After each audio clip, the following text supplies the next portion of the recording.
नमस्कार। आइए सुनते हैं सुभद्रा कुमारी चौहान जी की लिखी कहानी कदम्ब के फूल। कहानी अच्छी लगे तो इसे एक लाइक करिएगा। चैनल पर नए हो तो सब्सक्राइब कर लीजिएगा। तो लीजिए, प्रस्तुत है कहानी। भौजी, लो मैं लाया। सच ले आए? कहाँ मिले? अरे बड़ी मुश्किल से ला पाया भौजी। तो मजदूरी ले लेना। क्या दोगी? तुम जो मांगो। पर मेरी मांगी हुई चीज़ मुझे दे भी सकोगी? क्यों ना दे सकूंगी। तुम मेरी वस्तु मेरे लिए ला सकते हो, तो क्या मैं तुम्हारी इच्छित वस्तु तुम्हें नहीं दे सकती? नहीं भौजी, न दे सकोगी। फिर क्यों नाहक कहती हो? अब तुम ही न लेना चाहो तो दूसरी बात है, पर मैंने तो कह दिया कि तुम जो मांगोगे मैं वही दूंगी। अच्छा, अभी जाने दो, समय आने पर मांग लूँगा। कहते हुए मोहन ने अपने घर की राह ली। दूर से आती हुई भामा की सास ने मोहन को कुछ दोने में लिए हुए घर के भीतर जाते हुए देखा था, किंतु वह ज्यों ही नज़दीक पहुंची, मोहन दूसरे रास्ते से अपने घर की तरफ जा चुका था। वे मोहन से कुछ पूछ न सकी, पर उन्होंने यह अपनी आंखों से देखा था कि मोहन कुछ दोने में लाया है, किंतु क्या लाया है यह न जान सकी। घर आते ही उन्होंने बहू से पूछा, मोहन दोने में क्या लाया था? भामा मन ही मन मुस्कुराई बोली, मिठाई। बुढ़िया क्रोध से तिलमिला उठी, बोली, इतना खाती है? दिन भर बकरी की तरह मुंह चला ही करता है, फिर भी पेट नहीं भरता। बाजार से भी मिठाई मंगा मंगा के खाती है। अभी मैं ना देखती तो क्या तू कभी बतलाती? भामा, तो बतलाती क्यों? कुछ बतलाने के लिए थोड़ी ही मंगवाई थी। क्या मैं घर में कोई चीज़ हूँ ही नहीं? तेरे लिए तो मिठाई के लिए पैसे हैं। मैं 4 पैसे दान दक्षिणा के लिए मांगूं तो सदा मुंह से नहीं निकलती है।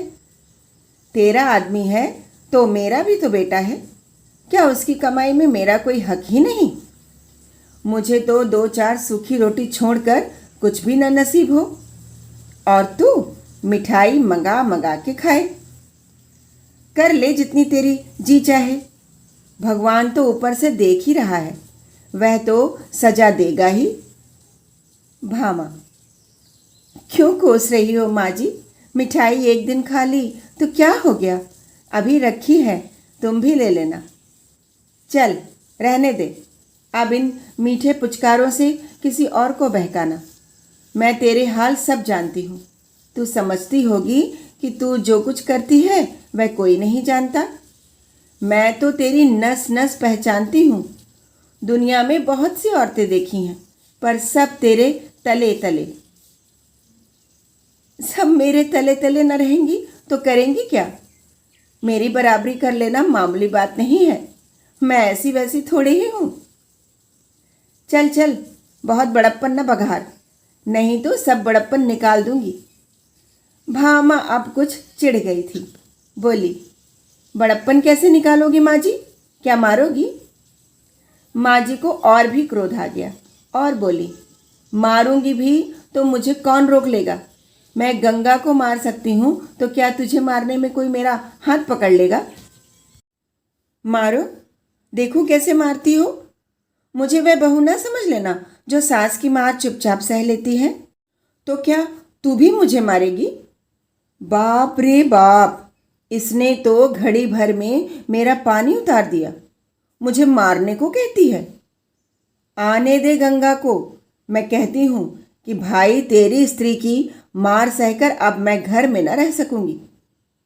मुझे अलग झोपड़ा डाल दे, मैं वहीं पड़ी रहूंगी।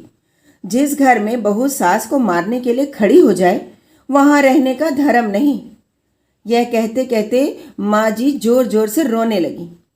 भामा ने देखा कि बात बहुत बढ़ गई, अतः वह बोली, मैंने तुम्हें मारने को तो नहीं कहा माँ जी, क्यों झूठ मूठ कहती हो? हाँ, मैं मार तो चुपचाप किसी की न सहूंगी। अपने माँ बाप की नहीं सही तो किसी और की क्या सहूंगी? चुपचाप न सहोगी तो मुझे भी मारोगी? वही बात तो हुई। यह मखमल में लपेट लपेट कर कहती है तो क्या मेरी समझ में नहीं आता? माँ जी के जोर जोर से रोने के कारण आसपास की कई स्त्रियां इकट्ठी हो गईं। कई भामा की तरफ सहानुभूति रखने वाली थीं, कई माँ जी की तरफ। पर इस समय माँ जी को फूट फूट कर रोते देखकर सब ने भामा को ही भला बुरा कहा। सब माँ जी को घेर कर बैठ गई। भामा अपराधिनी की तरह घर के भीतर चली गई। भामा ने सुना माँ जी आसपास बैठी हुई स्त्रियों से कह रही थी, आप तो दोना भर भर मिठाई मंगा मंगा करके खाती है, और मैंने कभी अपने लिए पैसे धेले की चीज के लिए कहा तो फौरन ही टका सा जवाब दे देती है। कहती है पैसा ही नहीं है, इसके नाम से पैसे आ जाते हैं, मेरे नाम से कंगाली छा जाती है। किसी भी चीज के लिए तरस तरस के मांग मांग के जीभ घिस जाती है। तब जी में आया तो ला दिया, नहीं तो कुत्ते की तरह भूखते रहो। यह मेरा इस घर में हाल है। आज भी दोना भर मिठाई मंगवाई है। मैंने जरा ही पूछा तो मारने के लिए खड़ी हो गई। कहती है मेरे आदमी की कमाई है, खाती हूं, किसी के बाप की खाती हूं क्या? उसका आदमी है तो मेरा भी तो बेटा है। उसका 12 आने का हक है तो मेरा 4 आने तो होगा ही। पड़ोस की एक दूसरी बुढ़िया बोली, राम राम, यही पढ़ी लिखी होशियार है। पढ़ी लिखी हैं तो क्या हुआ, अकल तो कौड़ी के बराबर नहीं है। तुमने भी 9 महीने पेट में रखा बहन, तुम्हारा तो 16 आने हक है। बहू को बेटा माँ के लिए लौंडी बना कर लाता है।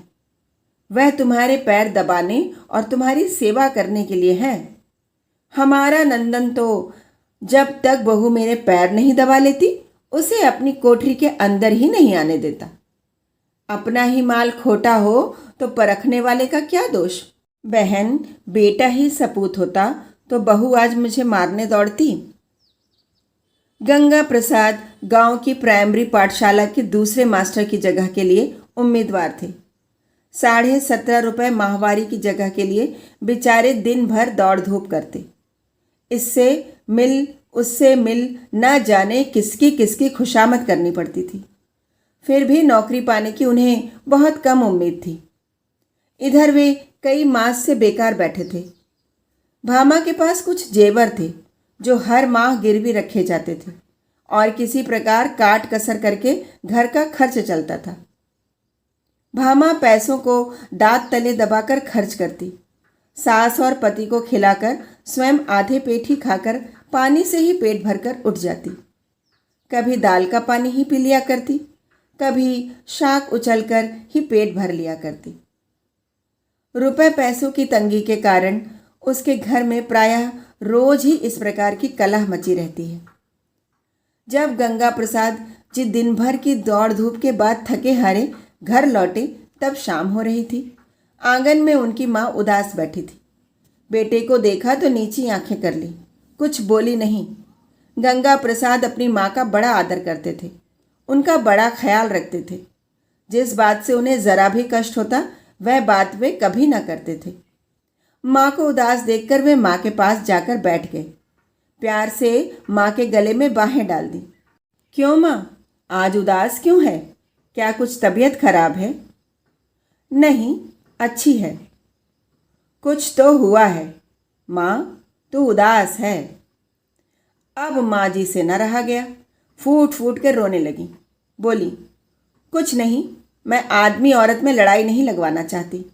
बस इतना ही कहती हूँ कि अब मैं इस घर में न रह सकूँगी। मेरे लिए अलग झोपड़ा बनवा दे, वहीं पड़ी रहूँगी। जी में आवे तो खर्च देना, नहीं तो मांग के खा लूँगी। क्यों माँ, क्या कुछ झगड़ा हुआ है? सच सच कहना। आज ही क्या है, यह तो 30 दिन की बात है। तेरी घरवाली ने मोहन से मिठाई मंगवाई। वह दोना भर मिठाई मेरे सामने लाया।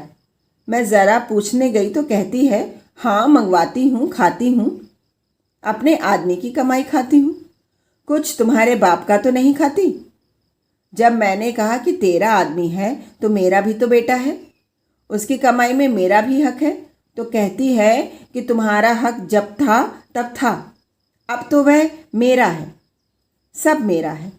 ज़्यादा बोलोगी तो मार के घर से निकाल दूंगी। तो बाबा, तेरी औरत है, तू ही उसकी मार सह। मैं मांग के पेट भले ही भर लूं, पर बहू के साथ। बोले, बहू तुझे मारेगी माँ? मैं ही ना उसके हाथ पैर तोड़कर डाल दूंगा। कहते हुए वे हाथ की लकड़ी उठाकर बड़े गुस्से से भीतर गए। भामा को डांट कर पूछा, क्या मंगाया था तुमने मोहन से? गंगा प्रसाद के इस प्रश्न के उत्तर में कदम के फूल थे। भैया, कहते हुए मोहन ने घर में प्रवेश किया। तब तक भामा ने दोना उठाकर गंगा प्रसाद के सामने रख दिया था। दोने में 8-10 पीले पीले गोल गोल बेसन के लड्डुओं की तरह कदम्ब के फूलों को देखकर गंगा प्रसाद को हंसी आ गई। मोहन ने दोनों में से एक फूल उठाकर कहा, कितना सुंदर है यह फूल भौजी। कहानी सुनने के लिए बहुत बहुत धन्यवाद।